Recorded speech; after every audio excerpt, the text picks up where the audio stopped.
नमस्ते।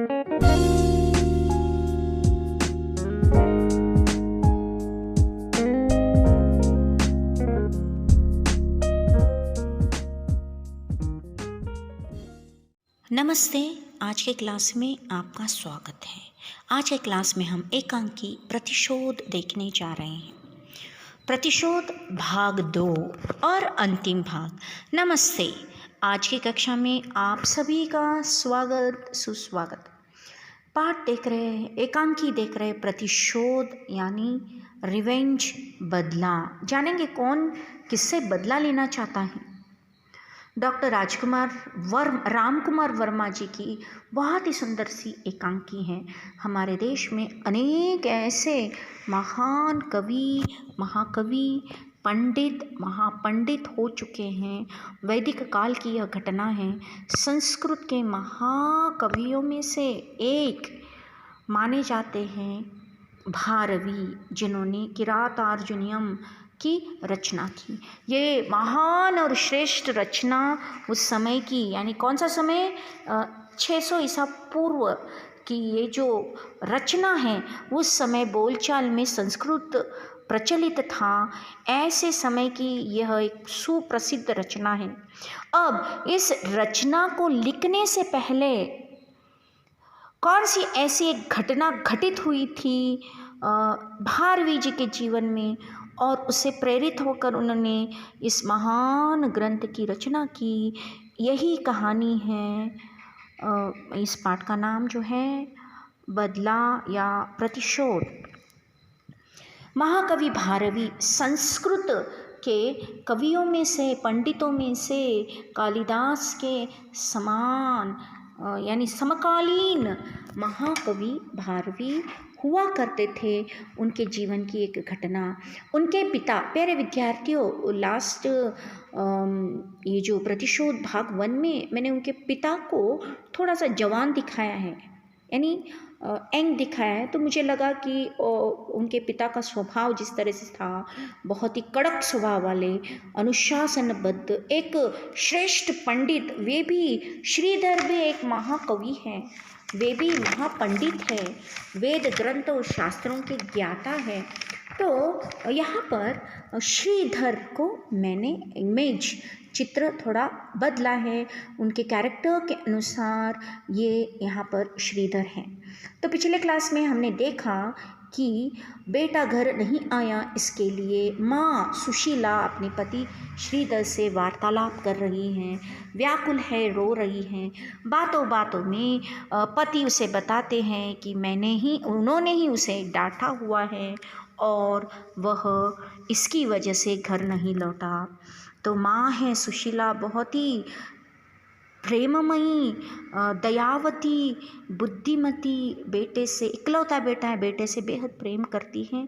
माँ का ममत्व और माँ की ममता का कोई दूसरा उदाहरण नहीं है। सुशीला कैसी माँ है, बेटा 2 दिन से घर नहीं आया, ना उसने कुछ खाया है ना पिया है, व्याकुल बैठी हुई हैं।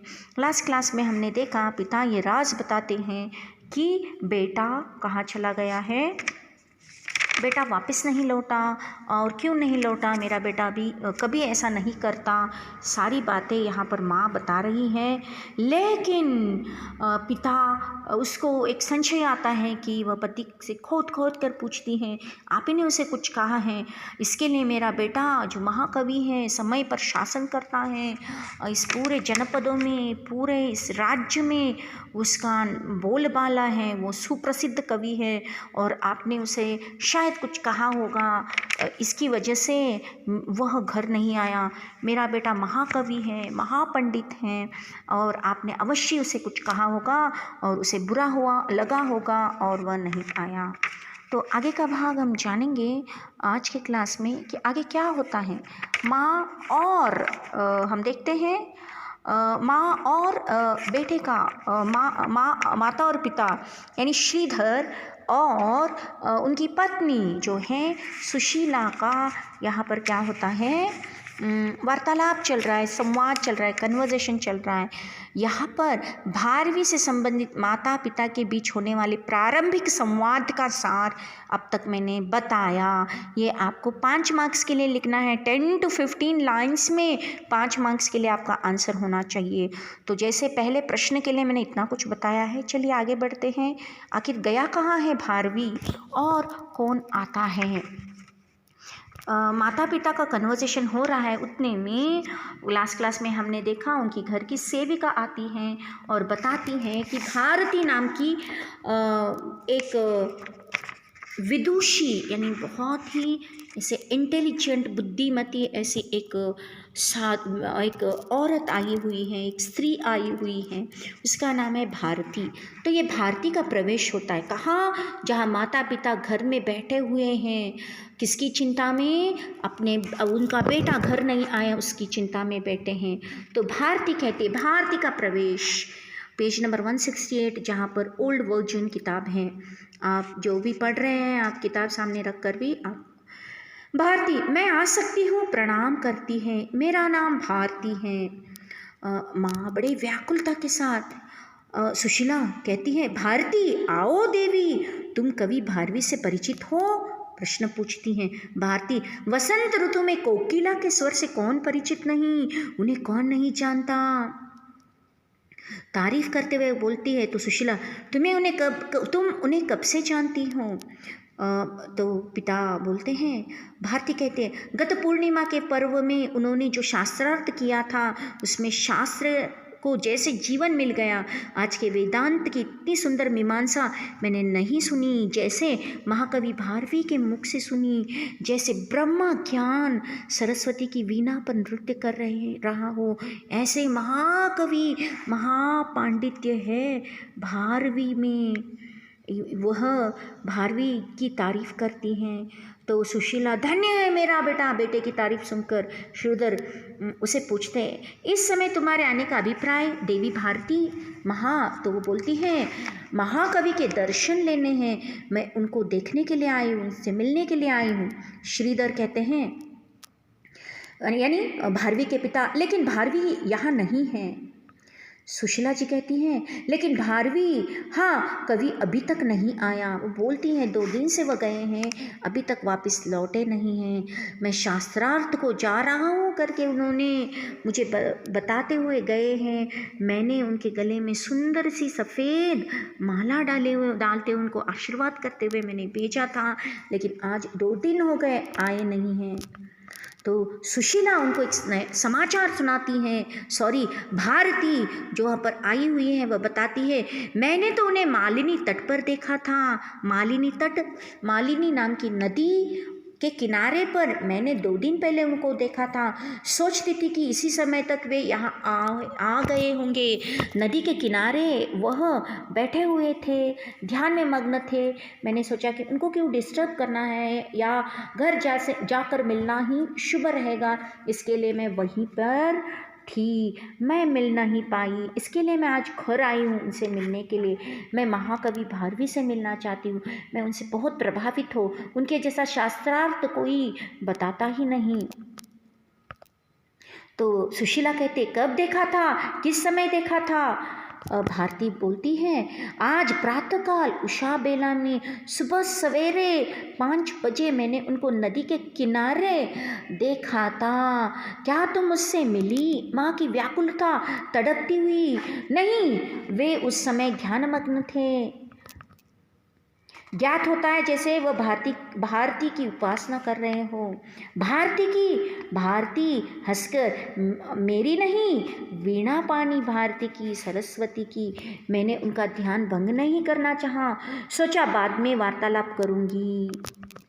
तो वह एक समाचार बताती हैं कि आज सुबह मैंने उनको देखा। माँ को ये संशय था कि कहीं मेरे बेटे ने आत्महत्या तो नहीं कर ली। फिर वार्तालाप क्यों नहीं किया?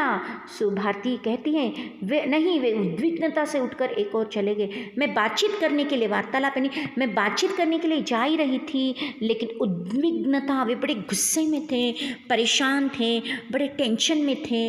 वह वहाँ की पूजा समाप्त करने पर वहाँ से वह गुस्से से निकल गए। सुशीला, वह तब से आया ही नहीं है, उसके पिता भी तब से उसकी प्रतीक्षा कर रहे हैं। भारती, ये उनके पिता हैं, से प्रणाम करो।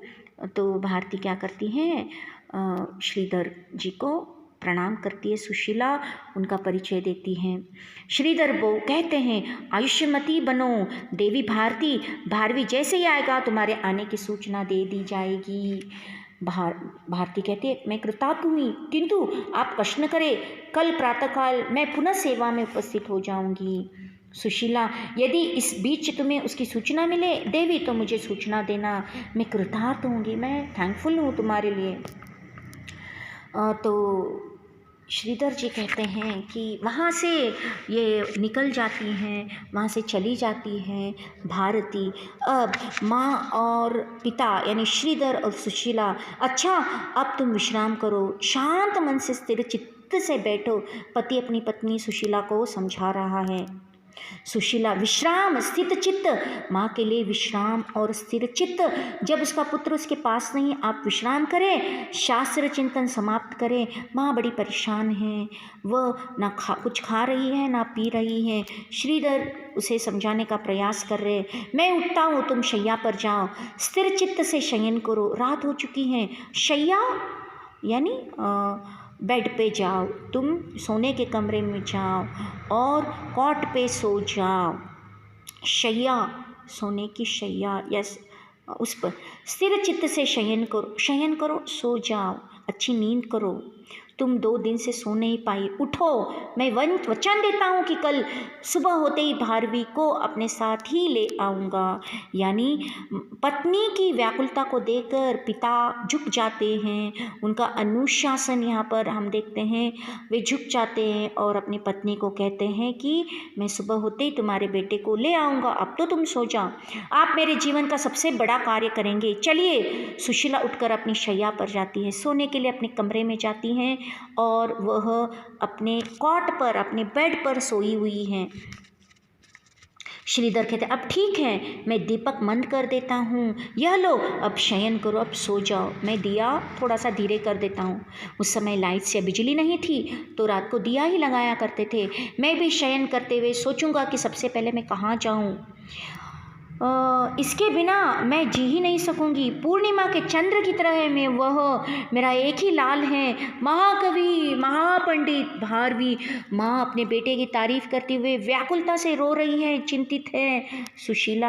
सुशीला कुछ ही देर तक स्तब्ध शांत बैठी हुई कहती हैं, मुझे नींद ही नहीं आ रही है, मन ना जाने क्या क्या सोचता है। श्रीधर, अपना मन स्थिर करो, ऊपर देखो, आकाश में कितने तारे हैं, ये एक दूसरे से कितनी दूर है, किंतु इनसे कोई चिंतित नहीं है, सभी समान रूप से चमक रहे हैं। सुशीला, इन तारों में कोई माता तो नहीं होगी। श्रीधर, अपने मन की कल्पना से मुक्त करो। सुशीला, ईश्वर की शक्ति में विश्वास रखो। बीज से फूल कितनी दूर रहता है, किंतु बीज कभी मलिन नहीं होता, वह फूल को प्रफुल्लित रखने के लिए निरंतर रस भेजा ही करता है। तुम भी मंगल कामना करो कि जहाँ भी तुम्हारा पुत्र हो, सुखी रहे, प्रफुल्लित रहे। पिता इतने प्यार से अपने बेटे के प्रति केयरिंग भाव, बहुत सारी अच्छी अच्छी बातें कर रहे हैं। सुशीला, मेरा पुत्र जहाँ भी हो सुखी रहे, प्रफुल्लित रहे। दोनों भी सोते हुए बात कर रहे हैं। हाँ, ईश्वर की शक्ति कण कण में वर्तमान है, वह सबका पोषण करता है, उस पर विश्वास रखो। कुछ खटका, जैसे ही दरवाजे की आवाज़ आई, माँ अपने बेटे को याद करते हुए, मेरा बेटा भारवी, सबसे सुंदर, सबसे महाकवि महापंडित भारवी, पूरे शास्त्रार्थ में मेरे बेटे को हराने जैसा, हराने जितना कोई और पंडित या कवि नहीं है। माँ व्याकुलता से रो रही है। सुशीला, मैं शांत हूँ, शब्द से मुझे भ्रम हुआ कि मेरा कवि आ गया, वो भी आते समय द्वार पर ही शब्द करता है। तो उसको अपने बेटे की बहुत याद आ रही है, व्याकुल है। पिता, तुम्हारा भारवी कल अवश्य आ जाएगा, तुम शांत हो। देखो प्रकृति भी कितनी शांत है। पिता माँ को समझाने का प्रयास कर रहे हैं। माँ की व्याकुलता, माँ का प्रेम अपने बेटे के प्रति। 2 दिन से बेटा घर नहीं आया।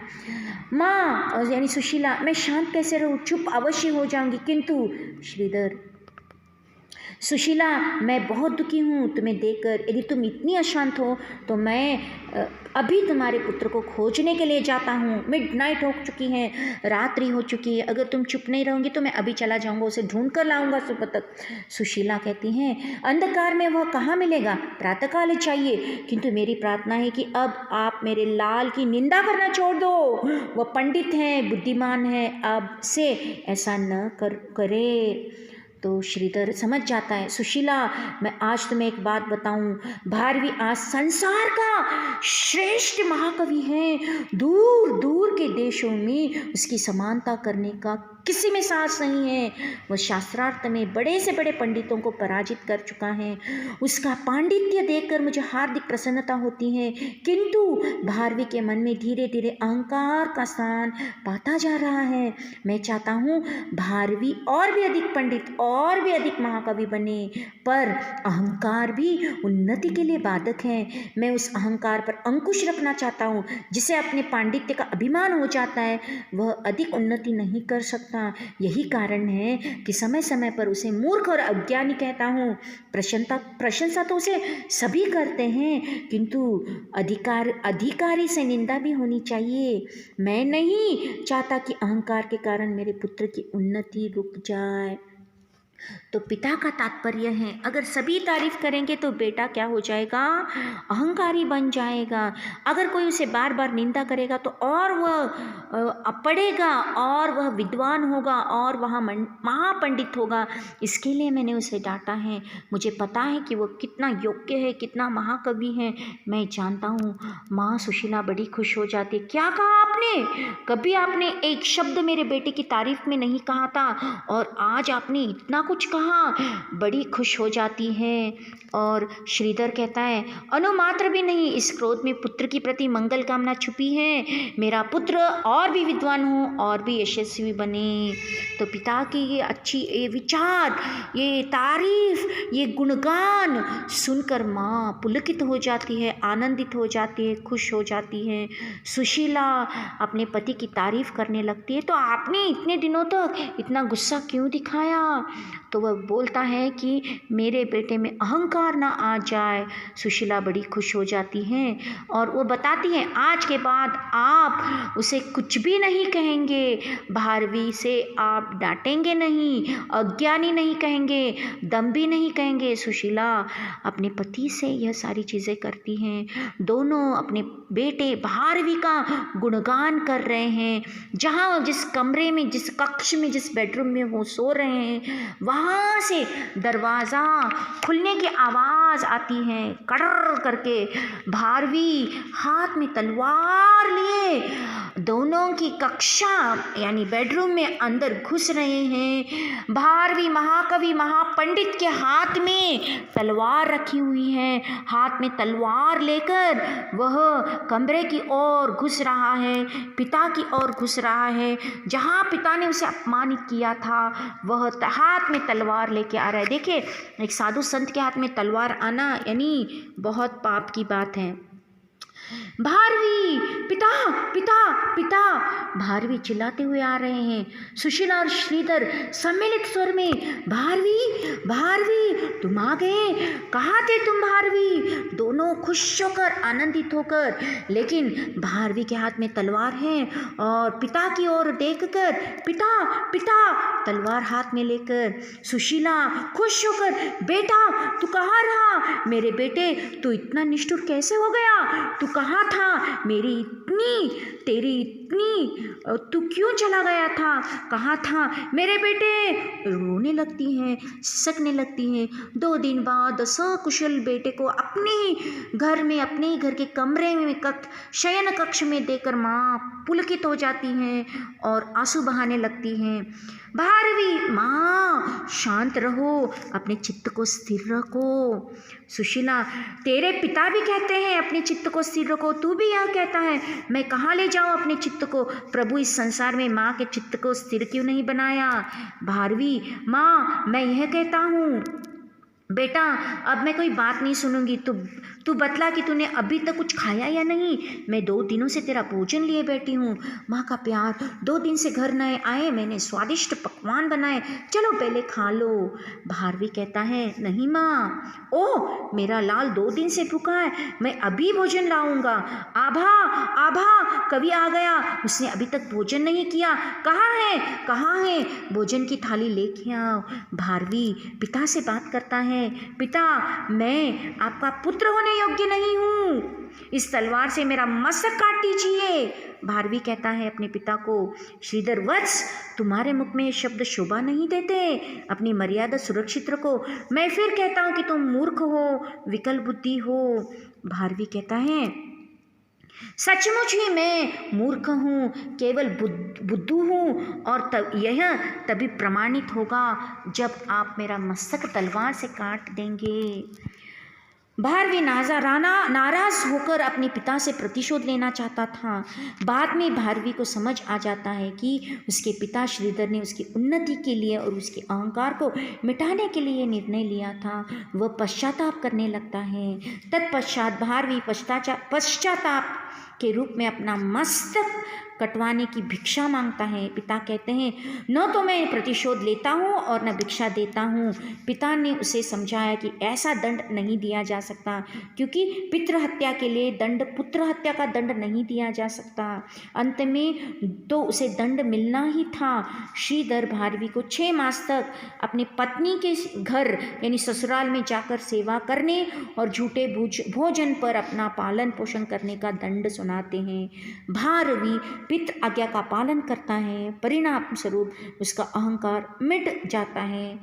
अंत में जाकर वे किरातार्जुनीयम महाकाव्य की रचना कर महाकवि भारवी कहलाते हैं।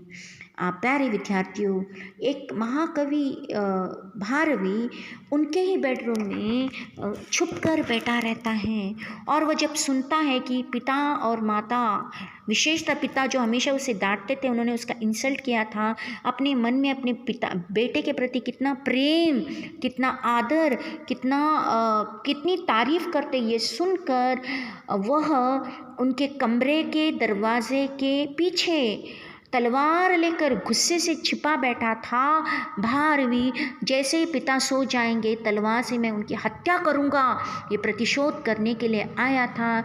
लेकिन जैसे कमरे के पीछे 2 दिन से वह खड़ा था, जब वह सुनता है पिता माता का जो वार्तालाप, उनकी तारीफ भरी बातें, तो उसे पता चल जाता है कि भारवी के पिता श्रीधर उसे कितना प्रेम करते हैं, उसकी कितनी तारीफ करते हैं, उनकी डांट की वजह से ही। तो यही है एकांकी का प्रतिशोध। जब पिता अपने बेटे को सुधारने के लिए जब तलवार यानी उसे अपमानित करते हैं, डांटते हैं, तो बेटा मेरा अपमान किया समझता है और रात में तलवार लेकर छुप बैठता है गुस्से से। और जैसे ही माता पिता शयन कक्षा में सो जाते हैं, वह अपने पिता की हत्या करने वाला था, खून करने वाला था, मर्डर करने की सोच रखकर खड़ा था। लेकिन 2 दिन से वह वहाँ पर खड़ा था और उसने जो भी माता पिता की बातें सुनी, उसका मन परिवर्तन हो जाता है। लेकिन एक बेटे के मन में जब विचार आना पिता की हत्या करना, वह भी महापाप है। प्रतिशोध, भारवी ने अपने पिता को मारने का प्रतिशोध किया। तो यही है कि एकांकी का नाम प्रतिशोध। जब पिता को वह बताता है कि मैंने आपको मारने का सोचा, मैं महापापी हूँ, मैंने अपराध किया है, आप मुझे क्या कीजिए, सज़ा दीजिए, ऐसी सज़ा कि मैं पुत्र बनने के लायक नहीं हूँ, ये लीजिए तलवार और मेरा ही गला काट दीजिए। तो पिता कहता है कि मैं ये सज़ा नहीं दे सकता, और वह उसे वही सज़ा देते हैं। 6 महीने तक झूठे पत्तलों को ससुराल में रहकर, ये बहुत ही अपमानजनक बात है। देखिए, अपना घर बार छोड़कर बीवी के घर में जाके रहना, ये मान सम्मान की बात नहीं है। तो यही तुम्हारा अपमान है। तुम वहाँ पे जाओ, उनका झूठा खाओ 6 महीने तक और वापस आओ। माँ व्याकुल होकर रोने लगती है। लेकिन जब 6 महीने के प्रायश्चित के बाद जब आते हैं कवि, उन्होंने अपने ग्रंथ की रचना करते हैं और एक महान कवि कहलाते हैं। तो इस एकांकी का संदेश, बच्चों को सही रास्ते पर लाने के लिए कभी कभी माता पिता को कड़ी सज़ा देनी पड़ती है। ऐसा होने पर बच्चों को बुरा नहीं मानना चाहिए। धन्यवाद। आज के क्लास के लिए इतना ही। प्रतिशोध पाठ को अच्छे से पढ़िए, समझिए।